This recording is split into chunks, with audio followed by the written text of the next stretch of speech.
જલથાણમાં થયેલી 97,000ની લૂંટના ગુનામાં એક આરોપી ઝડપાયો।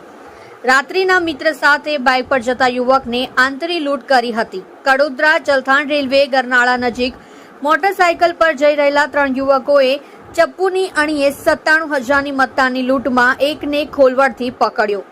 પલસાણા તાલુકાના જોડવા ખાતે રહેતા બંધુ રઘુવર યાદવ નાઓ ગત 10મી મેના રોજ તેના મિત્ર દીપક અને સત્યરાજન દાસ સાથે પલસાણા ગયા હતા। આ ત્રણેય રાત્રિના 12 વાગ્યા બાદ જોડવા ખાતે જવા માટે નીકળ્યા હતા અને જલથાણ થઈ તાથીથૈયાના આંતરિક રસ્તા પરથી પસાર થતા હતા ત્યારે રેલવે બ્રિજના ગરનાળા પાસે તેમનું મોટરસાયકલ બંધ થઈ ગયું હતું।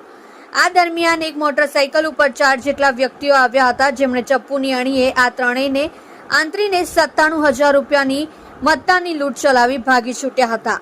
આ ઘટનામાં પોલીસે સીસીટીવી ફૂટેજ સહિતના અન્ય કેટલાક ટેકનિકલ પુરાવાના આધારે આ લૂંટના ગુનામાં કામરેજ વિસ્તારના કેટલાક સ્થાનિકો સંડોવાયા છે તેવી હકીકત મળતા પોલીસે કામરેજ તાલુકાના ખોલવડ ગામે રહેતા 21 વર્ષીય રાકેશ ઉર્ફે બોરકો રાજેશભાઈ રાઠોડને ઝડપી પાડ્યો છે। જો કે અન્ય 3 જેટલા યુવાનો અને લૂંટનો મુદ્દામાલ હજુ સુધી રિકવર થયો નથી। કડોદરા પોલીસે આરોપીની રિમાન્ડ મેળવવા તજવીજ હાથ ધરી રહી છે।